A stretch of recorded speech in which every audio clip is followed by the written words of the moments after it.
Funimation es esa marca de Sony la cual estuvo a punto de ser escogida para quedarse como la predilecta para el anime. Sin embargo, los planes terminaron cambiando, haciendo que todo se volviera en su contra, dando como resultado que al día de hoy todo lo que tenga que ver con la marca, al menos en cuanto a imagen y diseño, ya no exista. Aunque eso no quita que en cuanto a la administración de Crunchyroll, esta se encuentre técnicamente en manos de Funimation. Aún así, el recorrido de la plataforma naranja es cuanto menos interesante, y creo que por todos es bien sabido ese momento en el que terminaron llegando a la región, además de que parece que en algún punto de su historia intentaron llegar incluso antes de ser un servicio de streaming completamente. Si quisiéramos empezar con la historia de Funimation, tenemos que un punto de inflexión importante es el año 2016, cuando Funimation decide hacer todo un rebrand o lavado de cara a su marca y a su servicio, para llamarlo o titularlo como Funimation Now.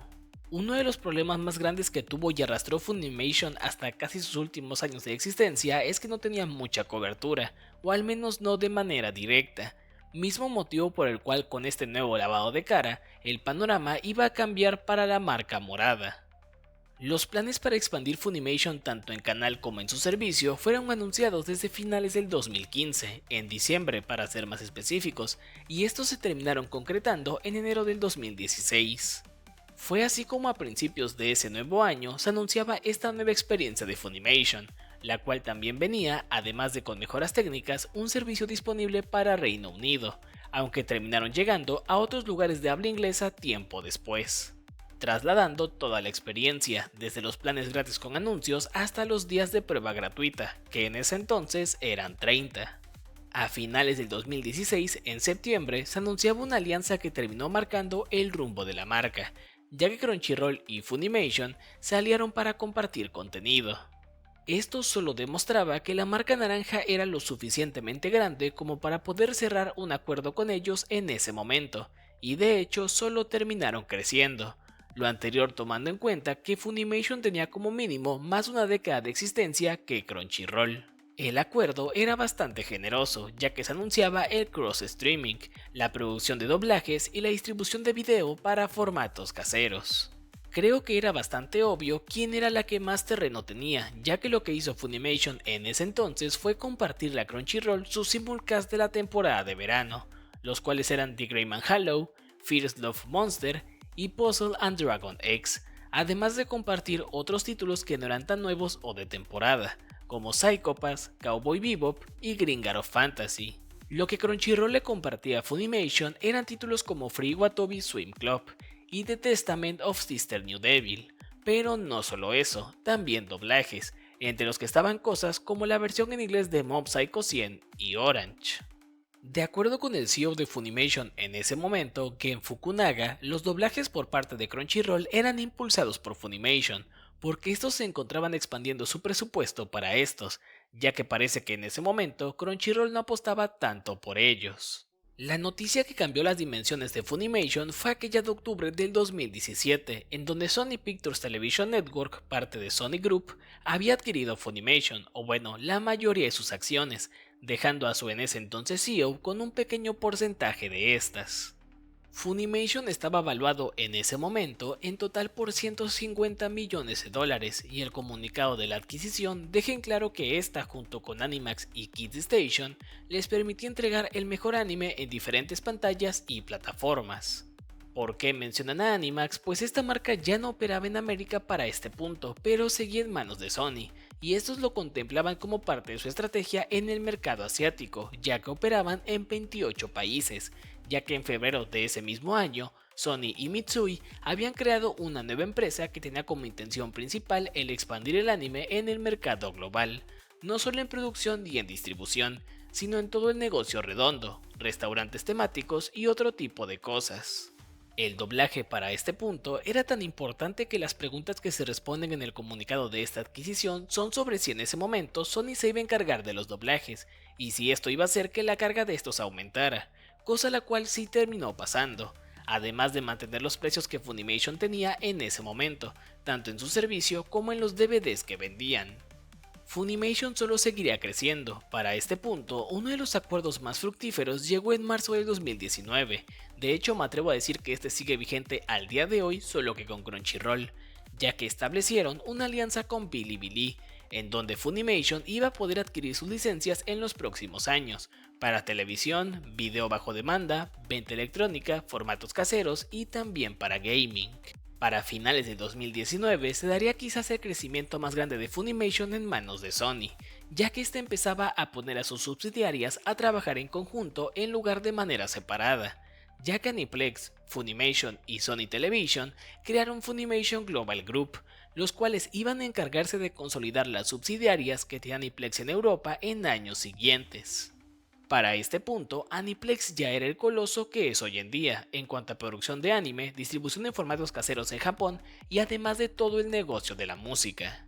Esto hacía que Wakanim, una distribuidora francesa, y Madman Group, los cuales llevaban AnimeLab en Australia, tuvieran más cercanía a nivel estructura con Funimation, lo que hizo que tiempo después tuvieran que abandonar toda su identidad, para convertirse en subsidiarias que tuvieran una identidad y nombre más homogéneos. Lo anterior no eran movimientos al azar, porque en mayo de ese año Sony ya había comprado a Manga Entertainment, quienes eran la distribuidora más grande o de las más grandes en ese momento en Reino Unido y en Irlanda. Este trato hacía que el catálogo de Funimation se nutriera en los catálogos antes mencionados, además de que iban a absorber toda la infraestructura para la distribución en formato físico. A partir del 2020, Funimation Global Group empezaba su expansión con un movimiento más que extraño, porque lo primero que hicieron en enero del 2020 fue dar de baja el servicio Funimation Now para mover todo su contenido a AnimeLab. Esto porque así se les permitía tener más contenido en un único lugar, y como Madman Group ya era parte de Aniplex, solo era un cambio menor. Para aminorar el cambio de un servicio a otro, los usuarios de Funimation terminaron recibiendo un código de 3 meses gratis para AnimeLab. En noviembre del 2020, Funimation lanzó su servicio en México y Brasil, y posteriormente lo harían en más lugares de Latinoamérica. El principal problema que implicaba este mercado era que tenían que localizar los precios, y que pese a ser una región que siempre era tomada en conjunto, no podían dar el salto sin antes tomar en cuenta varias cosas. Casi 2 años después de que Manga Entertainment fuera adquirida por Funimation Global Group, la marca daba el cambio de nombre a ser nombrada únicamente como Funimation, retirando el nombre de Manga Entertainment UK, a excepción de unos últimos lanzamientos y productos, siendo el más destacado de todos la versión de Dragon Ball Z en caja de metal, y algunos posteriores que de acuerdo con Funimation tenían más que ver con mantenerlo para la comunidad. El cambio era únicamente de imagen, ya que pese a que ahora tenían un nombre diferente, en un comunicado de prensa dejaron en claro que nada se iba a detener, y los lanzamientos en DVD como de otro tipo y otros formatos o productos iban a seguir adelante. A poco más de un año de haber cerrado Funimation Now en Australia y Nueva Zelanda para pasar todo su catálogo a AnimeLab, estos anunciaban que también iban a dejar de lado su antigua identidad, para pasar a llamarse Funimation, y el servicio Funimation Now volvería a existir. La transición sonaba más que confusa porque fue en muy poco tiempo, pero no iba a haber mucho problema con ello porque iban a poder usar su misma cuenta de AnimeLab para poder loguearse o iniciar sesión en el ahora resucitado Funimation, y toda la información iba a pasar a publicarse en el blog de Funimation y ya no en el de AnimeLab. El 16 de junio del 2021 continuó la expansión de Funimation en Latinoamérica, pero ahora en lugares como Colombia, Chile y Perú, con poco más de 2000 horas de contenido. Inicialmente, lo único que llegó fue el sitio web, porque las aplicaciones para diferentes dispositivos fueron habilitadas poco después de este lanzamiento, y este sería el final de Funimation como la mayoría lo llegó a conocer, dando sus últimos pasos en Latinoamérica y deteniéndose de manera abrupta, dando un cambio radical en toda la estrategia planteada hasta ese momento. El motivo de lo anterior es porque entre medias Crunchyroll había sido comprado por Sony, y luego de meses para esperar que la compra se procesara, finalmente se había dejado en claro que la marca de anime de Sony iba a ser Crunchyroll, desplazando completamente a Funimation. Esto de acuerdo con el comunicado de cambio de nombre y demás que se daba, debido a que Crunchyroll era una marca mucho más global que Funimation, por lo que tenía una comunidad más grande. Esta fusión no afectó únicamente a Funimation, sino también a otras como Wakanim y BRB, el cual era un servicio que también era perteneciente a AT&T, el cual albergaba contenido de otros mediante canales. La historia de Funimation como tal concluyó un par de años después, en abril del 2024 para ser más precisos. Esto porque hacer el cambio de la plataforma morada a la naranja no fue sencillo, y también estuvo involucrado en algunas cuantas controversias, como el asunto de las copias digitales, las cuales perdieron completamente el soporte al pasar de un servicio a otro. Aunque aparentemente todo el contenido de Funimation ya se encuentra disponible en Crunchyroll, esto no es del todo cierto, destacando que en algunos lugares como Latinoamérica, algunos tratamientos en español hechos por Funimation aún no son completamente trasladados a la plataforma naranja. Ese podría ser el final de la marca Funimation como tal, pero aún falta su historia antes del streaming, y cómo es que en algún punto pensaron en expandirse fuera de Estados Unidos para poder llegar al público de Latinoamérica, y cómo es que por aquella época se hablaba incluso de algunos títulos que eran licenciados por ellos. Aunque existen algunas cuantas discrepancias en esta historia y en el origen de estos títulos. Funimation nace por allá de 1994, esto para trabajar de manera formal la producción en inglés de Dragon Ball Z, cosa la cual lograron, ya que el penetrar algunos mercados con ciertas franquicias parecía algo problemático, porque a diferencia de otros lugares no se trataba únicamente de hacer un doblaje y ya, había que hacer ciertas modificaciones gráficas que se tenían que hacer si se querían que el contenido fuera emitido en TV. Funimation no era ajena a venderle contenido a canales de TV, ya que llegaron a venderle contenido a Cartoon Network para su bloque Toonami. El mercado del anime en Norteamérica a finales de los 90 y principios de los 2000 era algo atascado a más no poder. Había muchas distribuidoras y el contenido animado japonés parecía ser ese nuevo contenido que iba a vender como fuera, pero había una empresa en particular que tenía el dominio del mercado, ADV Vision, los cuales eran la matriz de la empresa más importante de anime en ese momento, ADV Films. Y no era su única subsidiaria, ya que también tenían a The Anime Network, los cuales puede que no te suenen de mucho, pero si anuncio empresas como Sentai Filmworks y el servicio HIDIVE, quizás estos ya sean más conocidos actualmente. Esta historia llega a ser hasta cierto punto irónica, porque John Ledford y sus socios tenían la mayor parte del mercado de anime en ese momento, y hoy en día su servicio no pudo dar el salto a lo global, y se vieron obligados a solo operar en algunas cuantas regiones. Regresando a principios de los años 2000, tenemos que el mercado del anime no hacía otra cosa que prosperar, y el bastión de esto era The Anime Network, el cual era un canal de animación japonesa 24/7. Y lo de Network no era algo azar en el nombre, ya que el servicio también amplió a su sitio web hasta mutarse en un servicio completamente en video bajo demanda. Lo que destacaba de la creación de The Anime Network era que ADV Films no tenía los títulos más populares, siendo quizás su serie más importante, Evangelion. Viendo que el mercado del anime en ese momento era bastante próspero, era bastante lógico que más de uno quisiera intentarlo también. Y Funimation tenía licencias que eran mucho más populares que las de ADV Films, empezando por todo lo que tuviera que ver con Dragon Ball. Desde julio del 2004 se dejaba ver en el sitio de Funimation un video donde su CEO comentaba que Funimation siempre estaba buscando nuevas formas de darle anime a los fans, y que estaban considerando un canal a las 24 horas del día y los 7 días de la semana dedicado al anime, especializándose en versiones uncut o sin cortes, y con doblaje en inglés. Disponible de manera adicional en los paquetes de televisión local, en donde incluiría programas como Dragon Ball, Yu Yu Hakusho, Kid Great, Case Closed o Detective Conan, Fruit Basket y otra variedad de títulos. Adicionalmente, se mostraba una encuesta en donde se preguntaba a los usuarios si es que verían ese canal o qué tanto les gustaría, y que si se cambiarían de proveedor de cable en caso de que su proveedor inicial no lo tuviera. A finales del 2005, en septiembre, los planes o intenciones de Funimation se vieron materializados en el lanzamiento de Funimation Channel, el cual era distribuido por Olympus-At, el cual estaba incluido en paquetes básicos y también en paquetes extendidos.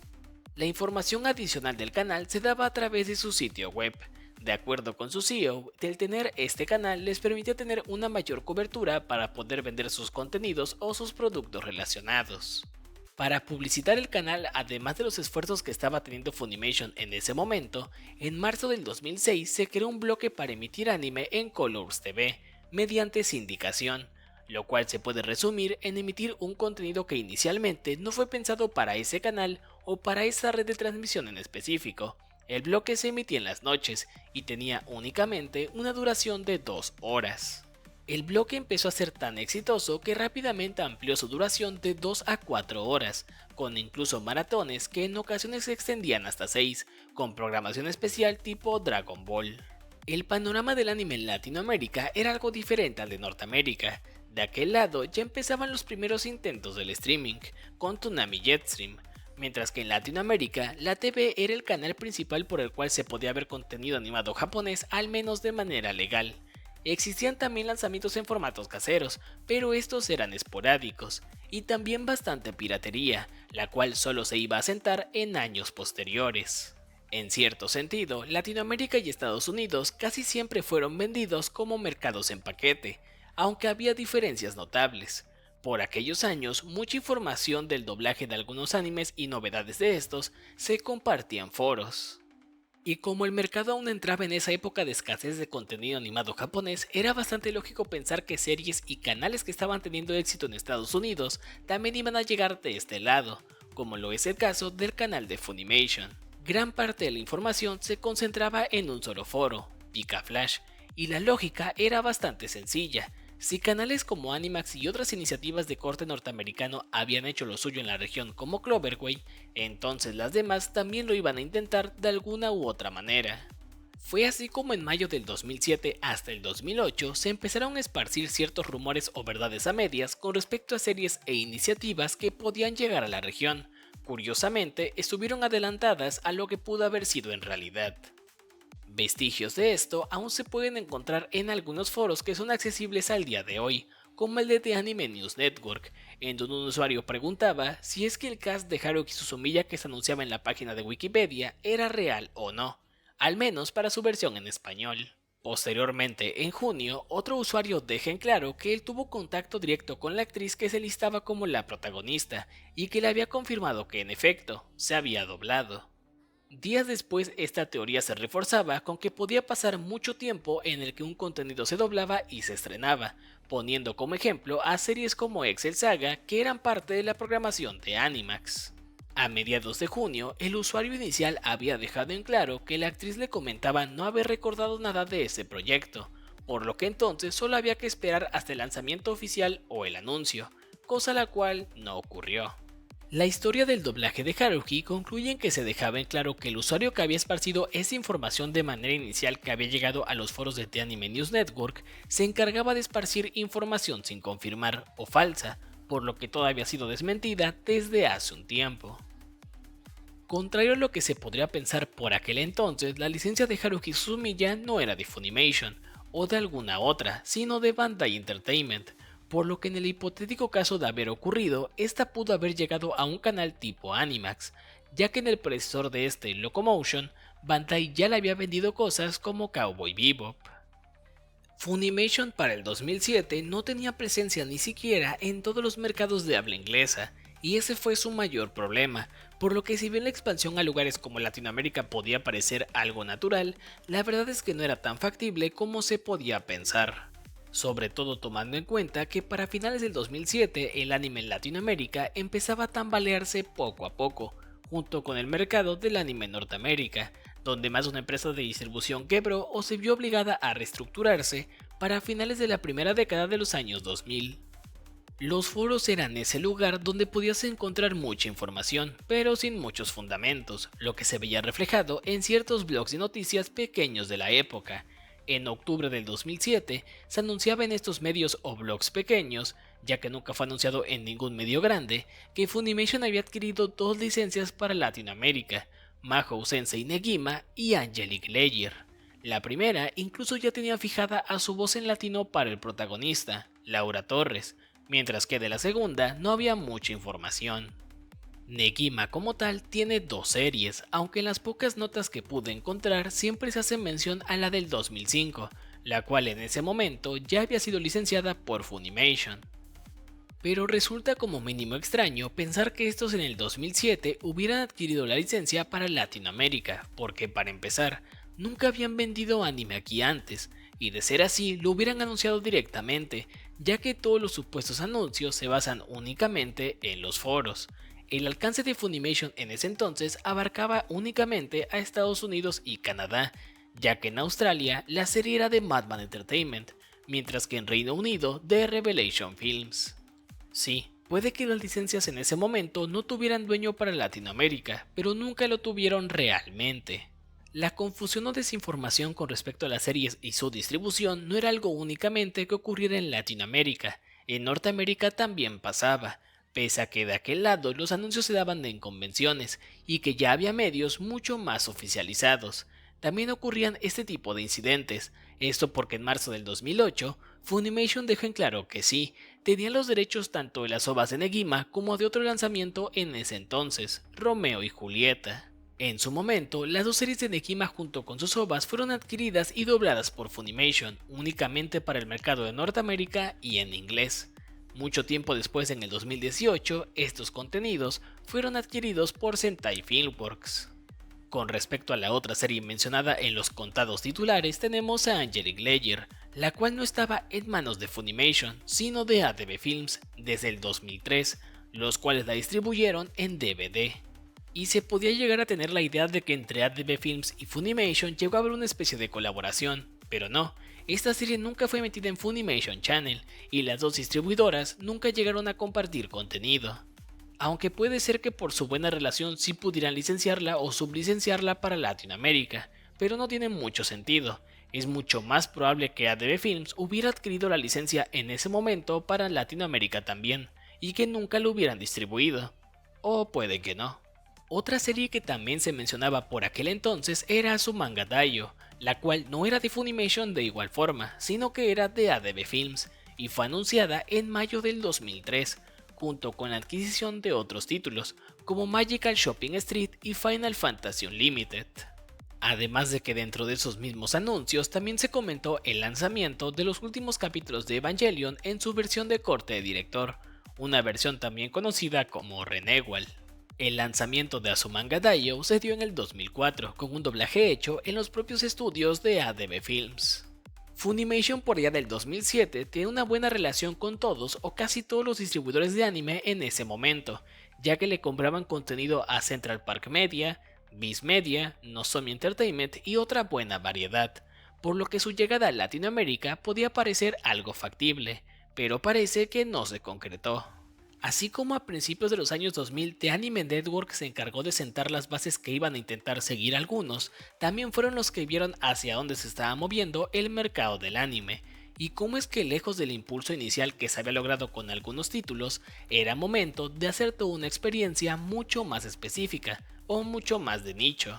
Además de que la piratería digital se estaba volviendo una amenaza cada vez más grande. Fue por eso que tomaron la decisión de lanzar sus animes de manera gratuita en su sitio web, empezando por cosas como Air Gear, una de las licencias más caras que habían comprado de Toei, Chainsaw Obsession, Kurao Phantom Memory, la cual era la licencia más cara que habían comprado en ese entonces, Uwateru Mono y otra cantidad de títulos, sumando un total de 12 series. Todo esto mediante el modelo AVOD o Advertising Video On Demand, lo que se traduce en video bajo demanda con anuncios, los cuales se reproducían antes, durante y después de un capítulo, contando con un total de 3 capítulos para ver bajo este modelo de esas series.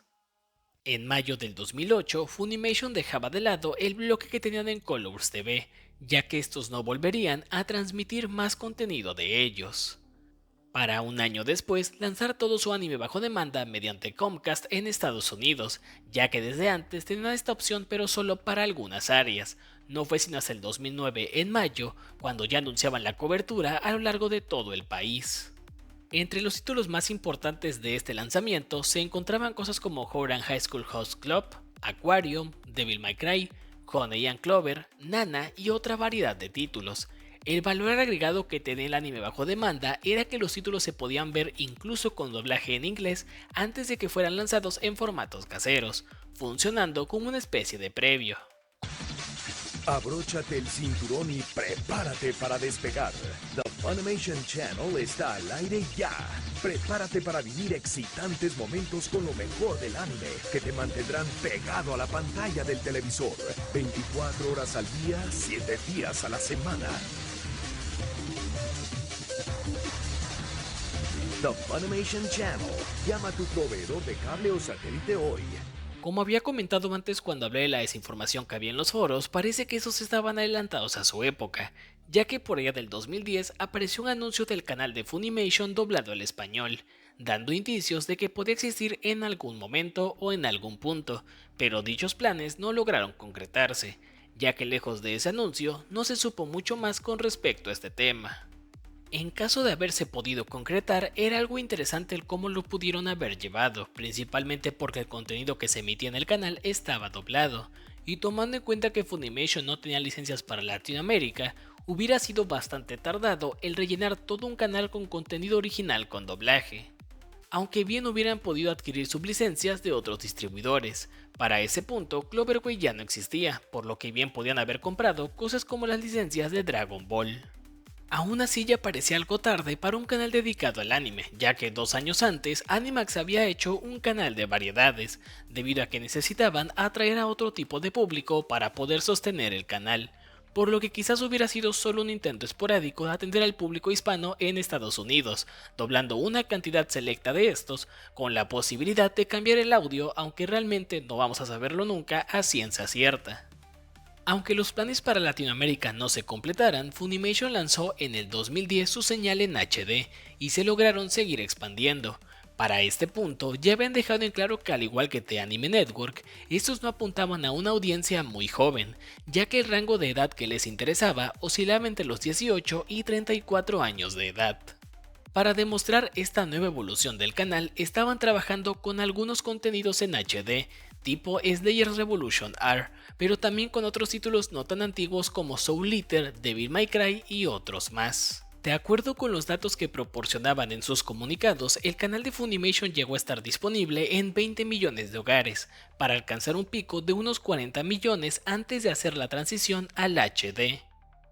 Y pese a que estos sean números bastante grandes, lo cierto es que no eran los primeros que habían logrado alcanzar estos números. The Anime Network en el 2006 ya reportaba estar en 40 millones de hogares, que para dimensionar, esto no significa de manera específica que fuera un canal contratado como tal, debido a que en algunos casos era incluido en un paquete básico, y no se contrataba solo este canal, sino otra gama de canales o contenidos.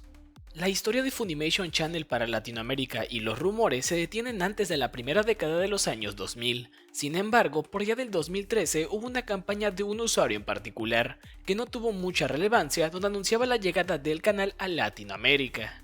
Este fue anunciado en un canal de YouTube conocido como Funimation Latino, en donde tal parece que el usuario que empezó la campaña se creó un perfil apócrifo para responderse a sí mismo con respecto a esta campaña de Latinoamérica y así intentar darle algo de legitimidad, cosa la cual no tenía nada de oficial.